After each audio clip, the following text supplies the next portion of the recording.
begin to affirm in our daughters the qualities that will help us to build our nations, and they will build themselves. Those are the qualities we should affirm. Not that they know how to cook white soup only. There is a need to change the paradigms of people from our cultural upbringing, that you have something to give. Many people don't imagine they have anything to contribute.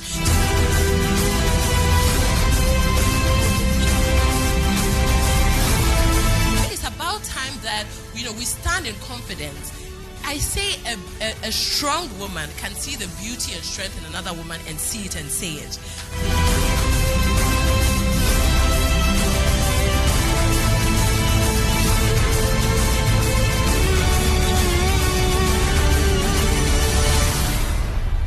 I'm going to have join me Her Excellency Deaconess Omolewa Ahmed.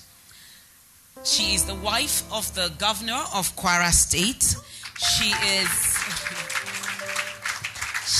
is the visionary of God's Mercy Solutions Ministry. She's a prayer warrior. The truth is, when we're praying together, I set a timer for them. Yes, that you've got 20 minutes. And we're praying. After 20 minutes, that's it, really. And it doesn't work. We're there for another hour. But I'll tell you that story later. She's also the visionary. She's also the founder and the CEO of Leah Foundation. She was born into the Akleye family in Ibadan, southwest Nigeria. I don't want to tell Ibadan jokes. I must move very quickly. She's a Christian who loves God passionately, and she has helped hundreds of thousands of women and children adopting a unique approach to their social welfare, education, and health needs. She's a wife, she's a mother, she's a businesswoman. I know that. She's right now building a hospital it's okay. So she's also very humble and modest, and actually getting shy as I'm introducing her. So can you join me to welcome Deaconess Omolewa Ahmed? You may be seated. And they have a movie that is coming out very soon on cancer. Okay, you can know the actresses who are in the movie. All right, so you're welcome. Thank you, ma. Good afternoon, everybody. Oh. Your Excellency, good afternoon. Thanks for coming. She's my sister. You can tell. Yeah, it's the way it is. So today we're going to have a very quick conversation on women helping women, because we've talked about gender parity. And I suspect that if we helped ourselves more, it's possible that maybe we'll quickly achieve it. Apart from the he for she's, if there were more she for she's, you would expect that really there should be she for she's, but it's not that easy, is it? So first tell us quickly about your work on Leah Foundation, what you've done for women there as a she for she. Thank you, ma. She also tries to call me ma so that people will think I'm old, but it's not working. Sorry, it's not working. Thank you for this privilege, ma. Jesus is Lord. To the glory of God, I have been able to leverage on the opportunity the Lord gave me, because I don't see, my husband coming to serve the people as the governor of my state. I don't take it for granted. I believe it's something that it's a privilege, and I'm accountable to God. So this is something that I have at the back of my mind, and that has kept me going, because I know I'm going to give account. I've tried in my own little way. I had a very humble background, and so I know a little bit about poverty. I know what pain is. I know what it means for you to live in plenty and still be lacking. So these are the things I tried to look out for when I had the privilege to be there for fellow sisters, to put a smile on the faces of people. Our slogan is touching lives positively. So when we meet you as a woman, we want to do our best to touch your life, to make sure that we don't leave you the way we have met you. We've done quite a bit that I can't, be rolling out everything here. But what we try to do is when we meet you, we get to know you first, and we try to identify how can we be of a blessing to you. We do a lot of empowerment, but they are need-based empowerment. We don't just do things randomly. We try as much as possible to leave an impact. So, I know you're involved with early detection of breast cancer. Yes, and I'm very happy that Her Excellency too is interested in this issue of cancer. What have you done in that area, or what are you doing? I have done quite a bit, and I'm still working. I've had personal experiences. I lost people who were quite close. Working on cancer for me was a divine call, and initially when it came to me, I felt it was too big. It was not just something I could. So I just swept it under the carpet. Until I lost people that were really, really close. I lost a sister who was like my mother's first daughter. And I lost a friend who I lived in their house when I was in school. You know how you have a friend who lives in town and you just... So who I was very close to. And I just got a call one morning. Her husband said, they said she had cancer. That's the way I'm translating it in Yoruba English, that they said she had cancer. And I said, what do you mean? And if I had to bring her to my state to make sure that I could take care of her. But unfortunately, it was too late and I lost her. And that really got me thinking. And I went back to what the Lord has been speaking to my heart about working on this issue. I realized that it is not so much about the education. You might be educated, but you might be ignorant about it. And I realized that in my community, people don't want to talk about it. It was seen as a myth. People saw it like is diabolical. So I started... It's witchcraft. Yeah, that's the way it was seen then. And for, when God gives you an assignment, the only thing He wants from you is for you to take a step. He begins to put things in line. The moment I made up my mind, okay, I was going to work on this, even though I didn't have a direction. I don't know how to go about it. I don't know what first step to take. I just had a courtesy call from the Medical Women Association in Kwara State, and they said they were coming. They came for a courtesy call. And what was their reason? They just opened a basic screening center for cervical cancer in the teaching hospital, and they wanted me to use my face, to advocate, to talk about it. So that, for me, was a wake-up call that, Molewa, God wanted you to do something. So I took up the challenge. Not only, I didn't even work with them. I just asked them, what is it going to cost for us to have this basic screening center? And it wasn't so much. So that's another lesson I have learned on this work, that sometimes something might look so big. What you really need to make a difference is so little. And I took up the challenge, and we started the work. I've been around my state. It's not so big, but I've visited practically every local government a minimum of 3 times on this advocacy drive. And in the course of it, by the grace of God, we were able to open screening centers, about 27, but not all are functional today. Not all are functional. Some of them we had you the first time. Yeah, so, but by the grace of God, we're able to achieve that. And one thing, to the glory of God, that we have done today in Kwara State is we have brought the issue of annual screening of cervical and breast cancer to the consciousness of even to the layman. If you go to the market and if you call my name, they would say cervical and breast cancer. Because I have danced everywhere you can imagine. I have interacted with them. We have local jingles. I produced an album, a CD, with the local artists singing in a language they understand. They could comprehend and understand, just to drive the message home. We take our screening to their doorstep. We adopted the WHO basic screening method, which is easy. And not only have we done that, we've gone a step further. We have a modern diagnostic center where, after you have done the basic screening, if anything is detected, where you can go for more in-depth, which is a little bit more expensive than the basic one. So what we are trying to do is to make sure that no matter at what level, there is access for you to get screened. Fantastic. There's something that is very clear from your name. You are, or your title, Dickiness Omolewa Ahmed. I don't get it. In one word, you are married to His Excellency Governor Abdul Fatai Amen. And you're a deaconess. How do you handle that? Very, How does it work? I am what I am by the grace of God. Almost like a Muslim state, if we're to...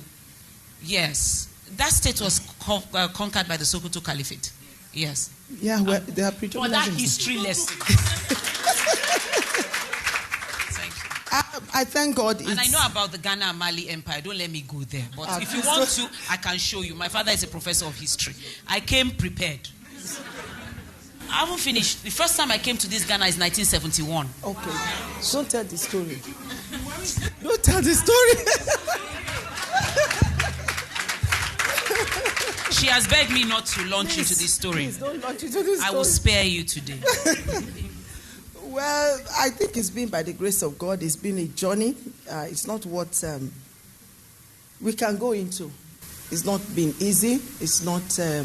We're your sisters here. It's not bread and butter. And everywhere I have the opportunity to speak to young ladies, don't look at me and say, you are a Christian, married to a Muslim, so I can do it. The Bible says, I will have mercy on whom I will have mercy. It is God's prerogative. Peradventure, you are not in a relationship that is godly. I want to appeal to you. This is the time to take a detour. Because His mercy is not determined by what you do or who you are. He just does it the way He wants it. So, you can't live your life on a probability that He's going to have mercy. So, I think I've just enjoyed His mercy. I got to know the Lord quite early, so it's not a matter of so somehow I took a detour and I found myself in the marriage. But it's been a journey. But when I came back to the Lord, I entered into a life and death covenant with Him to stay in line. So, like I said, all the Lord is looking for, because on our own, there's nothing we can do. But the only thing He has given us power to do is to make that choice. Decide, this is what I want to. God will not make a choice for you. But once you have made your choice, He begins to set things in place. So I think the only thing I have done in this whole, if you look at it, my work, my marriage, my home, by the grace of God, I've been married for 24 years. The only thing I can lay claim to is the fact that I made a choice that irrespective of what, I have this second opportunity to come back to you. I'm not going to look back. And from that day, it's made it easy. Easy in the sense that there are no challenges. But it's always my peace, even in the midst of the challenge. Okay, I'm going to throw a surprise question out now. How can we use our platforms as women to support other women? How can we use our platforms? And platforms are different. Nollywood is a platform, isn't it? Business is a platform, isn't it? Should I start with the First Lady of Ghana? Okay, what I will do is I'm going to pass it to my friend in the presidential palace. So, Valerie, you're the one going to take it. While the First Lady decides which one she wants to. Personally, as an entrepreneur, I think that what you can do is look around you, look at what other women are doing and seeing how you can work together. So as a beauty entrepreneur, I can look at women in the fashion industry, in whatever industry. It could be the legal industry, and see how we can collaborate together and make each other better, use our individual platforms to support each other, promote each other, and let people know the works of our sisters. You need to clap for her. And you know that there is no office of the presidential daughter, and she's delivering like that. So in case you don't want to go somewhere, you know who to send. Now, our representatives from the film industry. You had a movie come out very recently, Wives on Strike. What was the whole... Somebody said, oh, it's them. So, they're the ones teaching women bad things. So, what was it all about? Omoni Oboli, you wrote the movie. This one, I'm sure you wrote it. Okay, I was there. I'm so sorry, that's an inside joke. Well, not so inside, but you'll get it someday. Well, because somebody took her to court for stealing her own script. I was there. So I know she didn't steal it. But these things happen when people are looking for cheap popularity. When we win the case, we are sharing the money together. Of course. Okay. Okay, so, I'm really happy to be here. I'm very excited to be in the presence of such beautiful women. It's you give yourself the hand. But she's talking about you. Well, for me, I think I found my voice as a filmmaker quite early. So we talk about Wives on Strike. We have two now. We had the first Wives on Strike, and then we had Wives on Strike: The Revolution. The first one was a story about a group of local market women. We made it local because we wanted to pass on a strong message to say you don't have to be some big person in society to effect change. So we made it a group of local, largely uneducated market women who led the whole nation, all the women of the nation, on a sex strike to protest the marrying off of an underage girl. So a girl of 13 was about to be married off, and the women decided, you know what, we're going to, first of all, they stopped the wedding, and then they fought the government. They fought the government to a standstill. Like, we're all going to go on strike. All the women in the nation are going to go on strike. Will that kind of strike work in Ghana right today? I'm sure it will, if we're together. That's why we talk about sisterhood. I'm asking Ghana. I'm sorry. Do you think that kind of strike will work? Belinda, that kind of strike will work? It would work. And some people are striking, some people will say, don't let us know, but don't tell Mrs. Apalu, but we'll do quickly. So that's basically what happened. The second movie, same thing, the same group of local market women fought for domestic abuse and the role of women in governance. Because the truth is, we as women, we can talk all we want. If we're not part of the government, there are certain things that will never happen. Because only a woman can tell how another woman feels. So unless we stand up and say, you know what, we're going to be part of this politics, we're going to go into government, there are certain things that will never change. Because the men are not being wicked, it's just how they see it. It is what it is. So, but we see things differently, and we can only help ourselves if we're at the helm of affairs. So, so that movie was also about encouraging women to go into politics, Okay. Sorry, I'm with you. Encouraging women to go into politics. I'll come back to that. Yes. Charlotte, Mrs. Osei, how can women go into politics? I like the notion of the fact that women can go into politics as if we're not interested. What she went for in that movie was like ward councillor or something like that, and it was tough, even in that movie. So how can women, what can we do for women to go into politics for real? What are the barriers, the real barriers? Olajumoke, I don't know why you're asking me this question. I'm wicked like that. The vote of whoever goes into politics. I know. Of the National Commission for Civic Education. Okay, so let's pass it to her.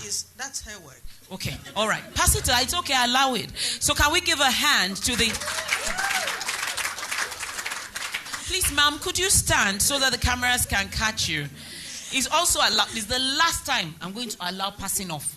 And the reason is because it's Charlotte, and we roll like that. Nobody. I give you the mic. You are stuck with the mic. You are stuck.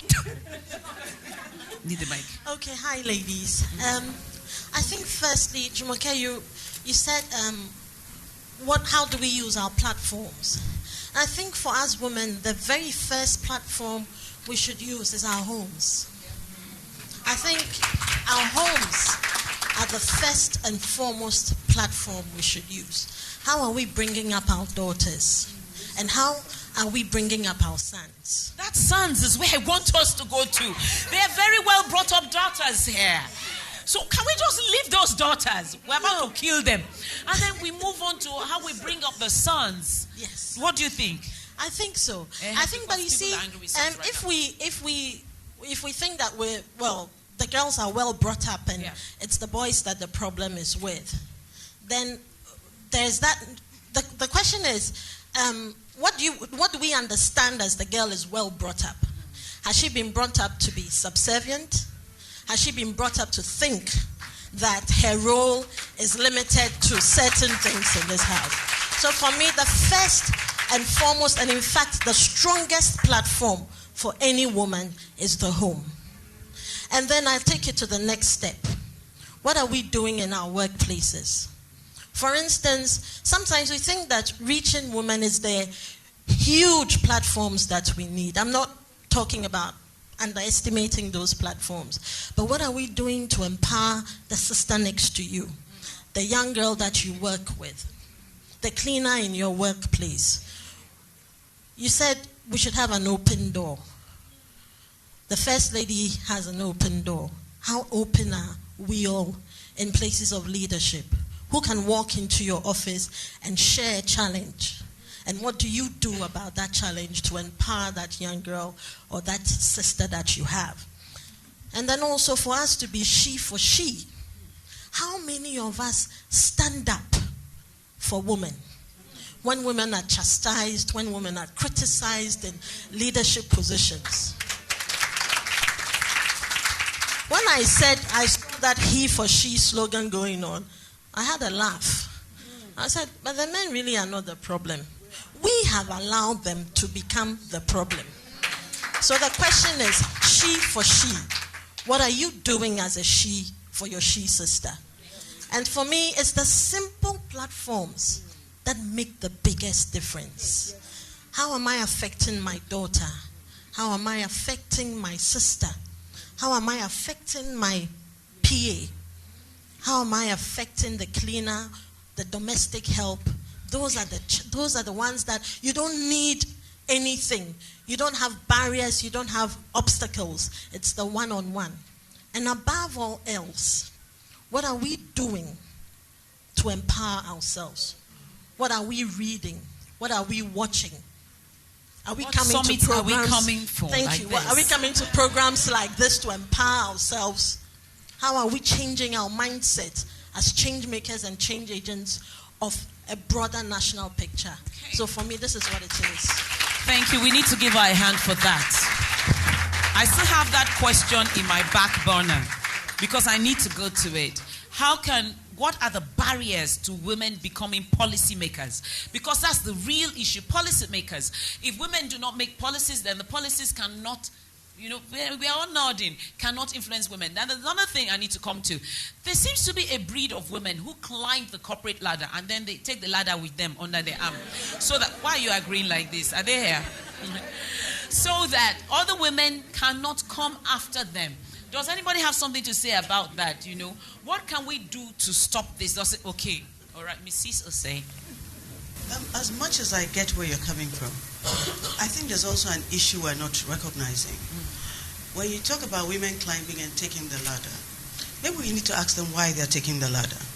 Why? I've been in public service 7 years now. I think I was more encouraging of women going into public service before I went into public service. Oh. After what I have seen in public service, when women come to me and say they want to run for office, I'm looking at them and I can't speak. Because I know I'm going to be dishonest if I say, oh, go for it. It's very difficult to encourage other women if you mean well for them. Because there's the recognition. Let's talk. There's the recognition that it is very important, and I totally agree, that if we do not have women's voices at the table where the decisions are being made, women would continue to suffer. And I'll give you a clear example from Ghana. Our constitution is 25 years old. There's one clause in our constitution that as soon as practicable, Parliament shall pass laws to regulate the equitable distribution of marital property. In simple English, Parliament will make laws that make it, if there's a divorce or there's death, properties acquired during the marriage are shared equally between the parties. Yes. Our Parliament in 25 years has not made the time to pass that law. Clearly, we need women in there making this an issue. The issues that affect women and children have to be made. They have to be made election issues. They have to matter to the politicians before they are taken seriously. But when you see what women go through when they put themselves up either for office or for public service, then it is very difficult, in all honesty, to see a woman and say, you know what, go for it. She's going to deal with death threats. You're pushing her for that. Her children are going to suffer. Her marriage may suffer. She is going to be abused. She's going to be vilified. Are we really saying that you mean well for someone and you are encouraging the person to take on that? So until we address some of the issues that we've been talking about, the she for she, it's going to be very, very difficult. I'll give you an example. Something happens to someone, she's a woman, public service, the first thing they talk about, and usually I get those messages from other women, she's so-and-so's girlfriend. Well, that's normal though. No, it's normal. But they never do that to the men. Oh no, because they assume the men are already somebody's boyfriend.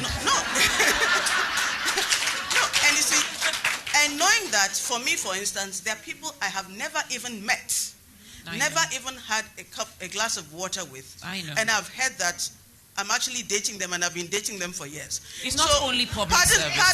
Pardon my disbelief when you tell me that somebody is dating somebody else. It may well be true, but really my attitude is, how is that my business?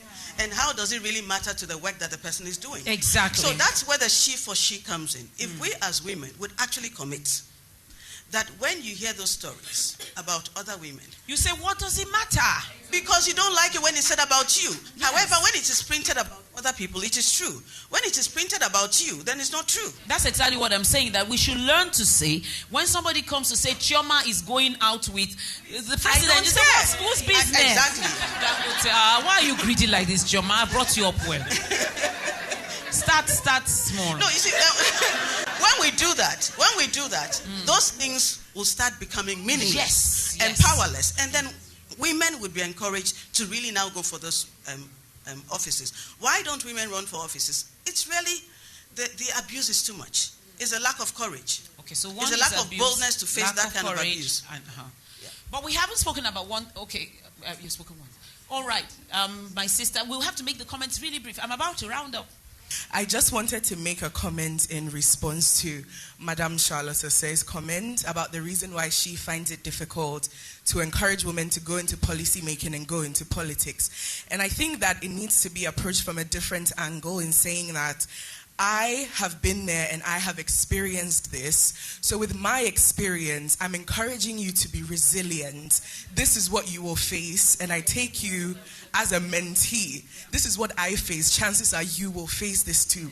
But I did it and you can too. And I think it's women rising up and saying those things that make women run for positions regardless. And then those jabs that come from women or men hit tough skin. And then other women see that, you know what, she's doing her thing. She's making an impact in her community, in her family, in her nation.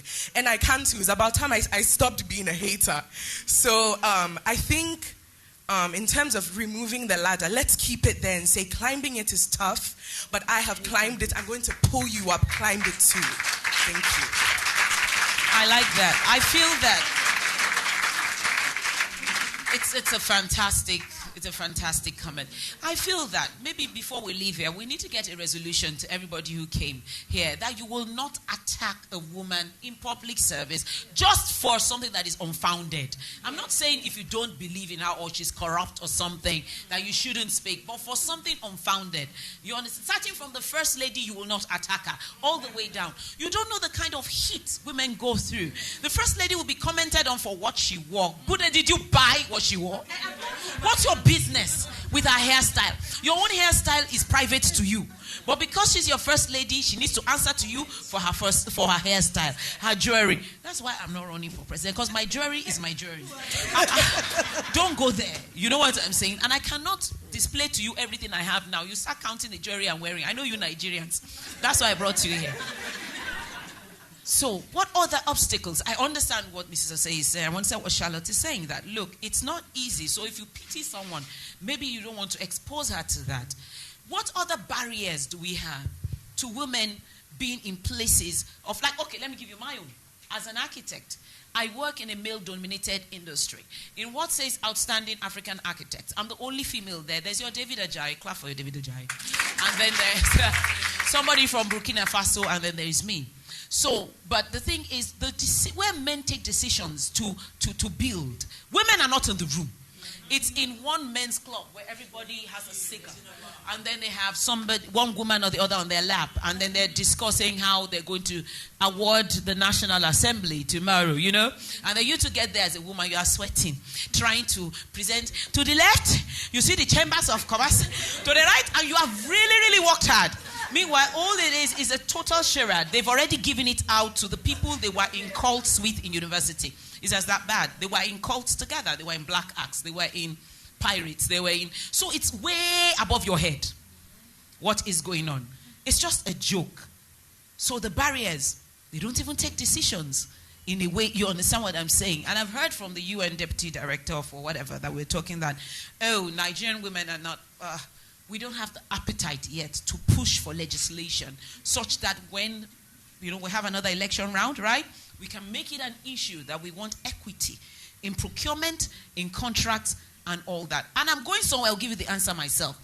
How will women go into politics when people are still being paid to vote? How do we do it? Where are we going to get that kind of money from? When so far with the UN, what we've been able to struggle to do is maybe get some women in corporate office to, let's have parity in the banks and everything. But you don't use salary money to run for president. You don't use. So what can we do about that? It's very clear. The answer is self-evident from there. But what can we do to make sure that more women can go for beyond counselor like the person in your movie? Please, can I say something, ma? Yes, sorry. I thought I had a voice from heaven. From my little experience, man, like they say that Rome is not built in a day. Yes. Every one of us, irrespective of what level we are now, we all have our sphere of influence. Wherever you are placed as a woman, it doesn't matter. It's not about the magnitude of the office you hold or who you are. Make a difference. That little you are doing, to you, it might be insignificant. Somebody is watching. Those things actually will speak at a day when you need them. So if the problems are there's nothing we can do about it. I mean, we are working to do something about it. But I think it begins with us not allowing these problems to affect our mindset such that, we don't even want to do anything. Okay. Let's begin to make that little difference. To the glory of God, when I became the wife of the governor, by his grace, I mean, not in the history of Kwara. Well, we've had first ladies. My predecessor is quite enlightened and she's, outspoken and everything. But what I have been, the Lord has helped me to do was as a result of my own determination. And today, I'm just everywhere. I've had people come up to me because my husband is rounding up by the grace of God next year. I've had people come up to me, so, Lewa, what's your plan? We want you to do, go into politics. We want you to... Why? It's not as if I've done so much. But I think the little I'm doing has made a little difference. So I think for every woman who has an opportunity, no matter how little, let's use it well. While we do that, we'll be creating opportunities for other women, Okay, let's go for the jugular straight. Why don't women support women? There must be a reason. Maybe let's go for the jugular straight and let's air it out. Why don't we support other women? There must be a reason. Ufoma, you want to say why women don't support women? Why they don't? And nothing else. You know me, I can switch off the mic. Why they don't? Okay. Sometimes I think it's qualification. Personally, I think it would be unfair for you to ask me to vote for a female president just because she's a woman and she's not qualified to run for that position. No, we're saying qualified people now. Why? And we're even going all the way to president. Let's calm down. Like the chairman said, president is too far. That we too are joking. Why are we president? Please. We're saying, why don't women support women on a very whatever basis? In the office, in the corporate sphere, why do women not support women? Why do we get this thing, about women not supporting women? I have 4 hands up, and I will start from Renee because I'm partial to Renee. I think a lot of the time women are intimidated by other women. And I always say that rather see another woman as an inspiration and not as an intimidation. So before, and I would say this because it's my life and it's practical and it's true. Before, if you were nice to me, I'll be nice to you. And if you were not nice to me, I'll not be nice to you. But then I've realized that a lot of women who do that have an issue with insecurity, have an issue with themselves, with low self-esteem, self-confidence. So sometimes I see a woman who is not nice to me, will just give me some look for no reason. I'll find something nice about the person and go up to her and say, guess what, I don't know why, but I love your pearls. And as soon as I do that, oh, you too, I like your shoe, I like your bag, I like your this, I like your that. So, they see, and as soon as they see you, in their mind, they think she's better than me. So then they put a block. So I think that it's about time. It's so childish. I mean, sometimes you have an issue with somebody, you don't even remember what the issue is. So drop it. I think it's about time that, we stand in confidence. I say a strong woman can see the beauty and strength in another woman and see it and say it. I think it's about time. We go to all these, I've been to so many summits. Women this, women that, You meet in the washroom, hello, do I know you? I don't know you, but we are in the same summit, so I'm saying hi to you. It's about time, it's here. Now, if we don't make that change from here, we'll go to 100 summits, nothing will happen. Nobody is better than anybody. You need to believe in yourself. And when you see another person, see that person as an opportunity to make you a better person. So I want to know you, because how can you make me a better person? Thank you.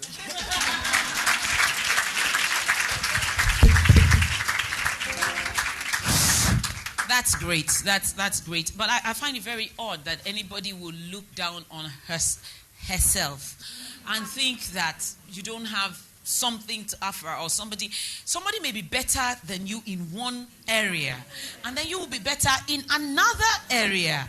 And especially when it comes to this beauty thing, that is the most ephemeral of all things that anybody has to offer on earth. You are fine, Am I going to eat it?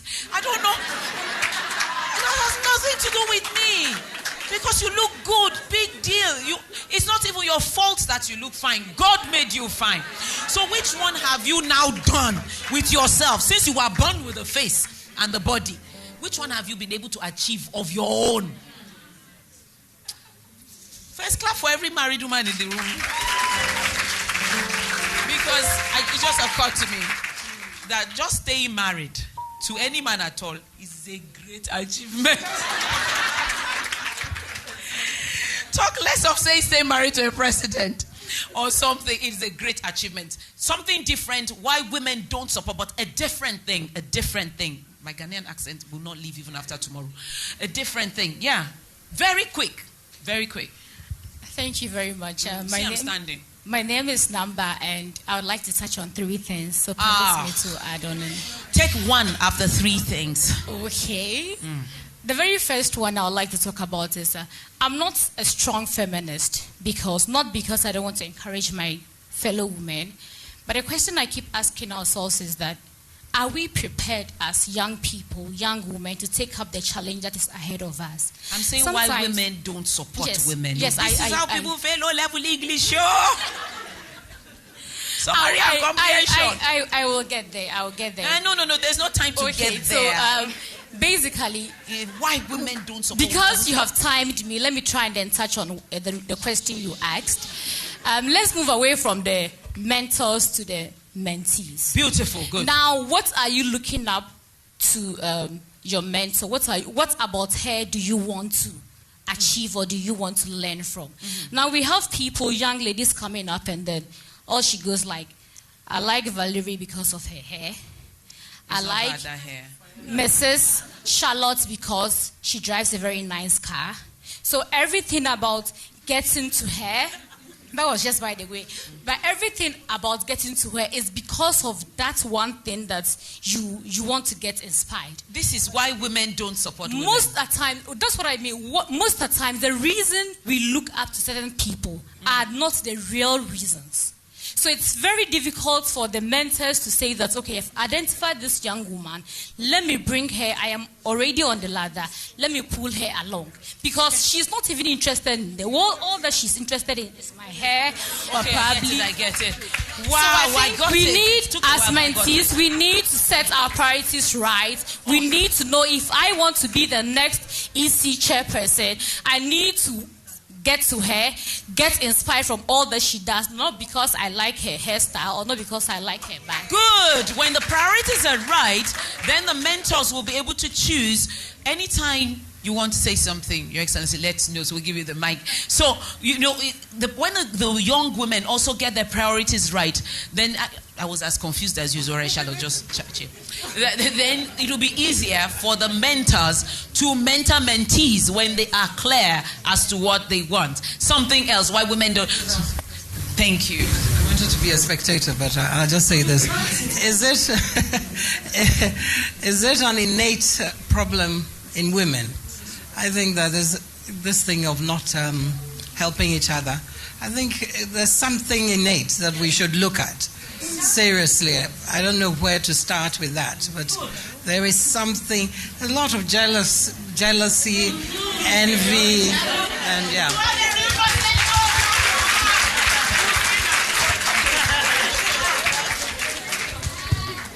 The First Lady went somewhere, and I like the fact that she told the truth.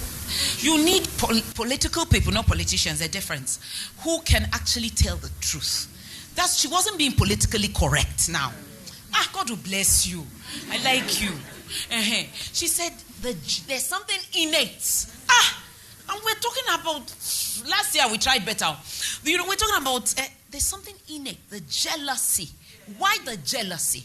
Why the envy? Does the judge want to say something about it? Speak, oh judge.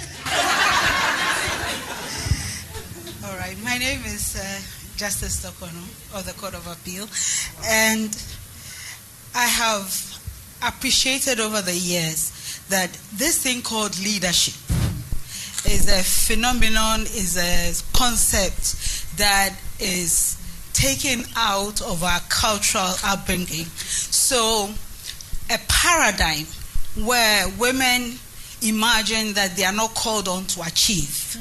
I remember growing up hearing my mother saying very often that what a woman needs is enough and not more. And when I was in the university, that I had to do something about those words. So in doing something about those words, it's become part of why I have a leadership training institute, apart from my work as a judge. You'd clap for her there, you see. Well done. There is a need to change the paradigms of people from our cultural upbringing, that you have something to give. Many people don't imagine they have anything to contribute. So just like the chairperson said, just like it's been said several times, and we need to teach skills. We need to teach values, skills like planning, skills like setting goals and achieving them, skills like clarifying vision. All of these are skills that people don't pick up from school.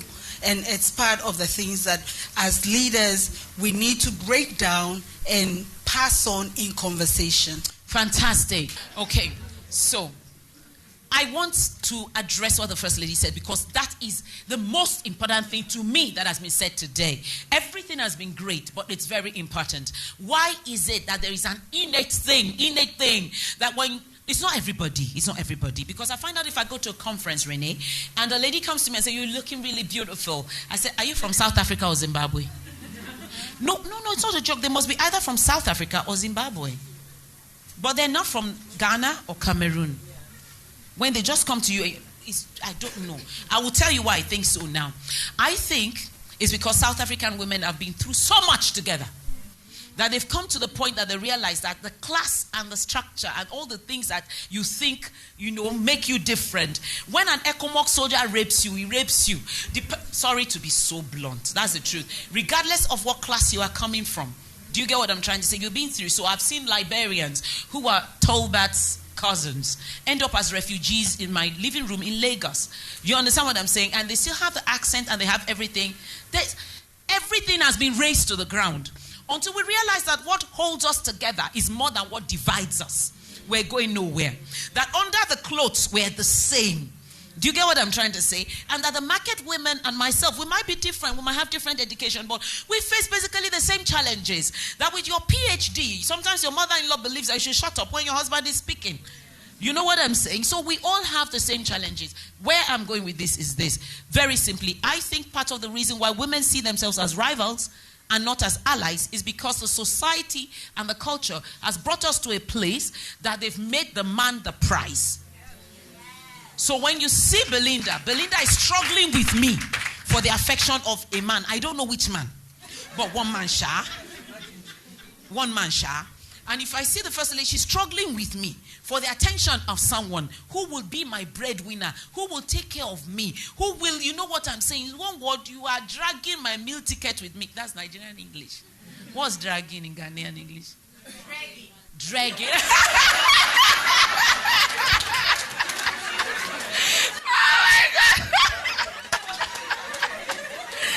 Oh God, we have to round up. We seriously have to round up. Because we will be leaving here on time. We seriously have to round up. So I believe that when we stop seeing ourselves as rivals, you know that you have something to offer. So you are not dependent on a man taking care of you. Have I gone to... That's to the paradigm. You talked about paradigm shifting. Is that paradigm shifting too much? Okay. Thank you. When we're not getting to that point that we believe that until a man comes to rescue us, when we cannot survive. I really need us to understand, and we bring up our daughters that way. Not when the girl does not know how to cook. She should know how to cook. It's all right. But we don't make her self-esteem depend on the things that will make her attractive to a man. Are you beautiful? Good. If you're not beautiful, if you have put on a little more weight, you are not this. You know, that kind of thing. Can we begin to affirm in our daughters the qualities that will help us to build our nations, and they will build themselves? Those are the qualities we should affirm. Not that they know how to cook white soup only. You know, but you know, can you do the things that will make them, you know, and also realize that the other women are not our rivals. It is not Renee that is blocking me from landing the big man that will get me the Bentley I want. But you see, what we need to realize is this. Men need you to be independent. But they don't say it. That's why this is a closed door meeting. Close the door. So, because they don't like us knowing that they actually respect independent women. As the First Lady came here today and she was celebrated, when the President hears, he will be proud. He may not say it, but he will be proud. He says it. Valerie, you love your daddy. Are you a daddy's girl? You know, he may not even say it, but he will be proud. Do you understand? Men are not afraid for you to be independent or to soar. What they're afraid of is you lording it over them after you have done so. Doesn't want his wife to come and give a good speech amongst noble women who have come from Nigeria, from wherever, and be clapped for. They would rather have it than you disgrace them. But what they don't want is for it to now become a problem when you get back home. So I want us to go back home with this message. It's time that's making me do this. That it's okay to be great. And it's okay for your sister to be great. And she's gone through a lot to be great. And you need to ask her, because it's not easy. If you don't walk in my shoes, you don't know how tough it is. So instead of beefing me for my position, why don't you learn from what I have gone through? Am I speaking now? Don't resent me because you don't know my story, you don't know my journey, and you don't know how easy it is for me to keep at this. Do you get what I'm trying to say? So that is what I want us to go with, and go back to our daughters and build strong, confident girls and ladies, and the sons, because it is the sons that oppress other women after all. And it's how we bring them up. When you make the boy think he's a prince, you know, and the whole world is at his feet just because he's male, then he goes outside and begins to treat other women that way. We may be guilty of that. I have 2 sons, but I believe that they're on their way to treating a woman very right, from the way they treat their mother. You know them now. So that is it. Shall we have final words from you? Oh, please, you see. She's you have a modest first lady. Shall we rise? I just want us to say a word to the Lord about, we've